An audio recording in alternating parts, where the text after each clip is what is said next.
Hey folks, this is Greg Kuhn with Fighting for Fitness. Wanted to talk to you today about how you can get a quick workout in at home, just with using basic household equipment like a jump rope, maybe a homemade pull-up bar that I'll show you in a little bit, an ab wheel, and a couple other things. You might ask, why am I dressed like this? Well, I spent a lot of time dressed like this cutting weight when I was a wrestler, and I still use this for cutting weight as a fighter. If you don't know, I'm 50 years old. I'm still an active MMA fighter. Done a little competition in jiu-jitsu as well. So let's talk about at-home workouts with a little amount of space and a little amount of time. One of the first things I recommend before you start your workout is just get a warm-up in. So this workout we're going to do today is just going to be about 20 minutes long, not counting my workout or my warm-up. I like the jump rope as a warm-up or do some other things. I can actually just do abs to start off with to warm up. But if you're gonna get a jump rope, I recommend these ones that are a little bit nicer. You can buy them pretty cheap on Amazon or one of the websites I watch. They sell these. They're pretty good, nice rolling resistance. You can adjust them to length and they work pretty well. So I spent a lot of time jumping rope. It's not very easy to do with all this gear on. But maybe I'll strip this stuff off and kind of, there we go. Now we got it dialed in. So obviously you don't have to be wearing all the warm gear when you want to warm up, but it is fairly cool in this garage. I live here in Fairbanks, Alaska. It's about 0 degrees today, and we've been coming off about 40 below. It's been between 30 and 40 below for about a week. So sometimes I don't even feel like going outside to get out of the house to go to the gym. So knocking in a quick little workout in the house can be pretty beneficial. Once I'm warmed up, we'll head upstairs and we'll go from there. All right, folks, so we're upstairs in my house. Got the warm up with the jump rope downstairs. One of the things that I want to try to communicate is you don't have to have everything in order to get a good workout in. So in this case, I'm in my girls' room. We're fortunate we've got a pretty good-sized house, but we got 8 people living here. So 3 of the girls, one lives in the room that I'm standing in now. 2 of the girls live in this room in here. And in the transition, I got my pull-up bar. As we come into this room, this is where I'm going to do the bulk of my workout in this tiny little space in between the girls' beds. So I'll do my pull-ups there. I'll do some air squats and some push-ups and some sit-ups and stuff in here, along with using my ab roller. So the equipment that we're going to need for this workout today is a jump rope, optional, pull-up bar right above us right here. That's going to be essential for this workout. Ab wheel, which again for this workout is going to be essential. And then depending on what your fitness level is, some form of resistance items. So I'm going to use my dumbbells. I think these are 20 or 25 pound dumbbells. Not actually sure, but this is the heaviest that we have here at the house, so these are the ones I'm going to use.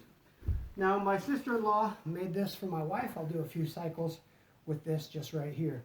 So the workout that I'm going to do as many reps as I can per set at each station, and I'm going to keep going as often as I can, or for as continuously as I can, for 20 minutes. When the 20 minutes is up, I'm done. Now, you can do this as a sustained workout, or especially if you're just starting off, and it's arguable that maybe taking those breaks, doing a high intensity interval type session would be even more beneficial. But I'm going to try to push as long as I can for that full 20 minutes with little short breaks in between as I need them, rather than doing an intentional break. So here it goes. This is what my workout's going to look like. You can do with your pull-ups if you want to make them a little bit harder, work more of your core, is to do these from a pike position.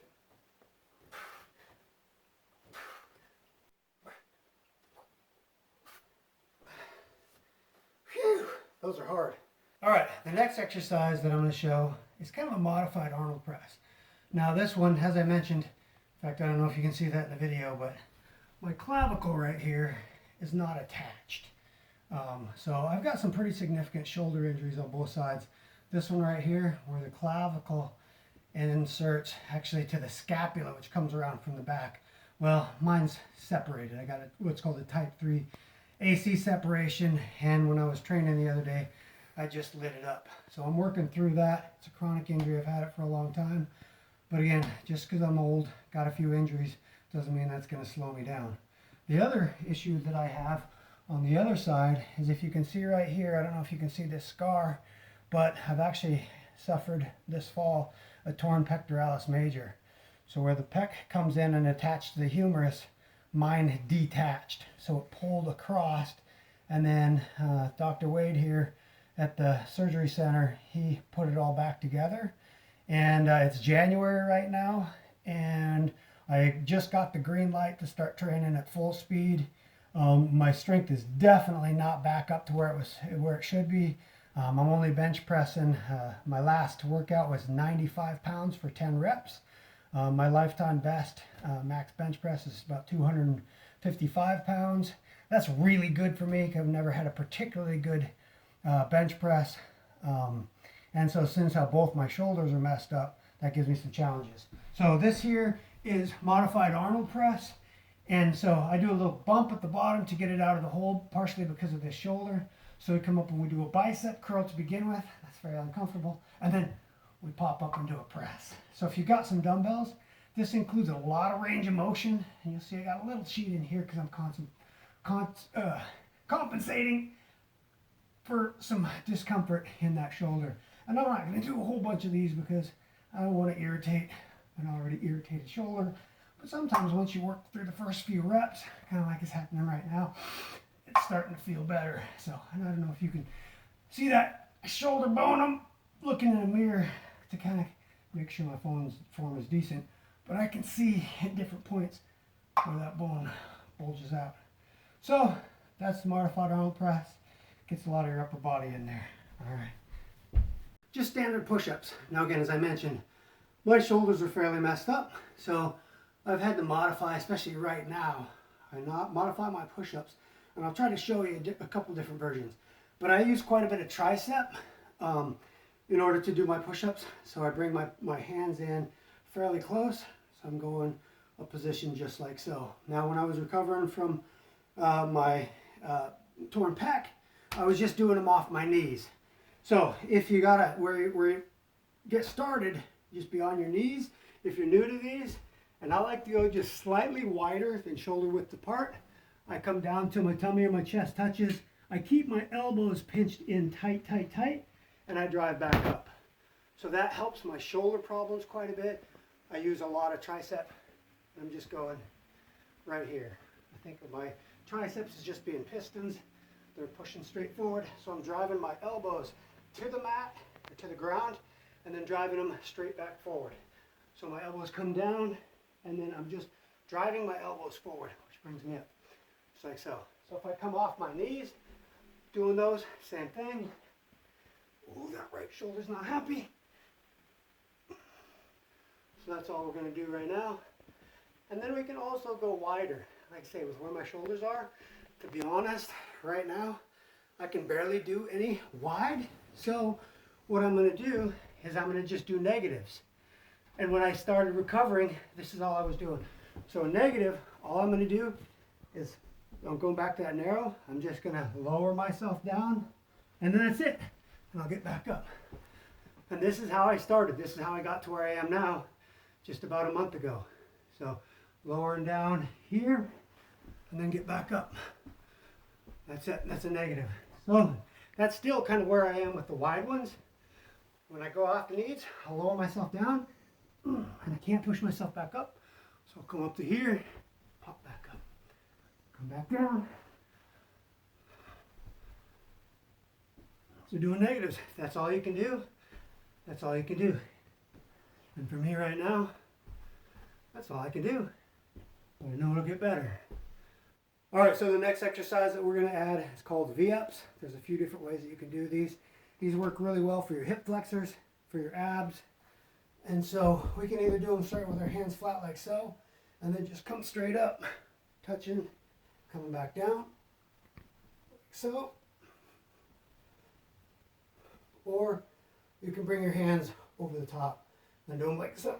This one, I think, for me, is a little bit harder if I do them correctly, but I can also whip and get some momentum So I think either way is good. And again, I haven't been doing these very much, so my abs are pretty soft.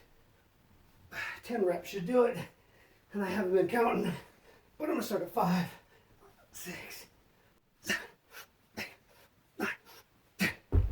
Woo! I gotta get in shape. Next exercise we're gonna do, it's basically a front squat. So you can use some weight like this. You can use dumbbells, bag of flour, bag of rice, one of your kids. This is a great exercise to do with kids. You hold them like this, incorporate them into your workout. So we're just gonna do some basic squats to bring those legs in. So I like to hold it about 90 degrees. You can hold it above your head. It takes a lot more balance. You can hold them high in the chest right here. But I like to try to isolate, use some more bicep into these as well. And we're just gonna do 15 reps. Now again, I like to go fairly wide. You could go super narrow, or you could go really, really wide sumo. And if you're doing alternate sets, you can mix it up. So here goes, 15 reps.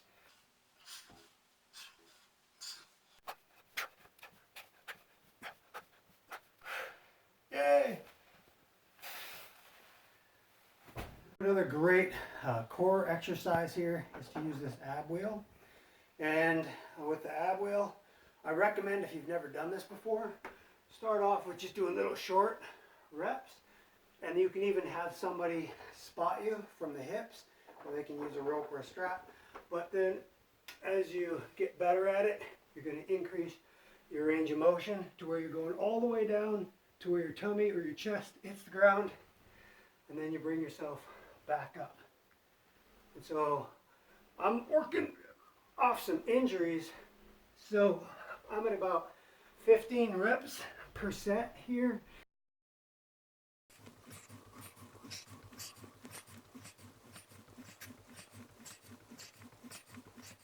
I think that was a little more than 15 because I started counting after I stopped talking. All right, as I get tired, I tend to lose track of where I am. So fortunately, we've got a whiteboard in here. You could obviously use a piece of paper or anything. So I've got my workout, the order that I want to do things. When I get done with a set or a cycle, I just use a little ticky mark. And then what I would do is I'd be setting my timer for 20 minutes.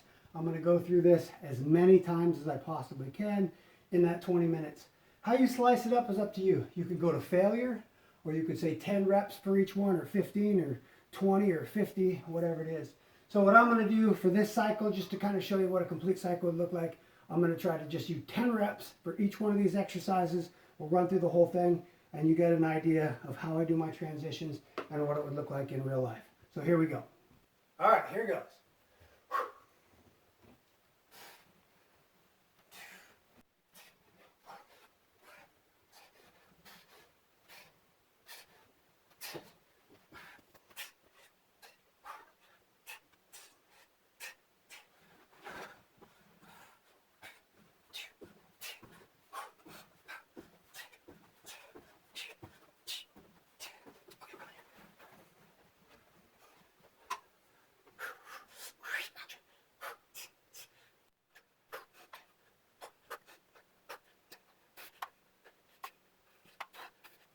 Here, we go straight across.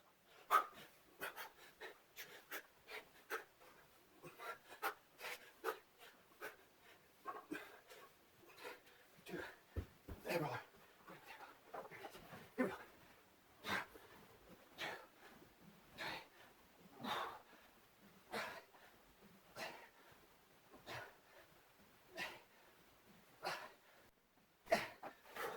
And there we got it.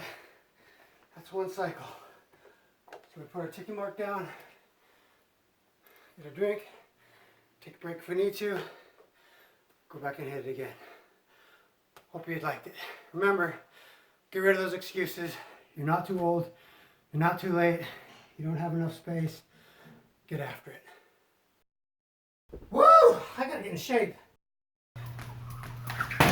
Oh, that's hard to do with all this gear on.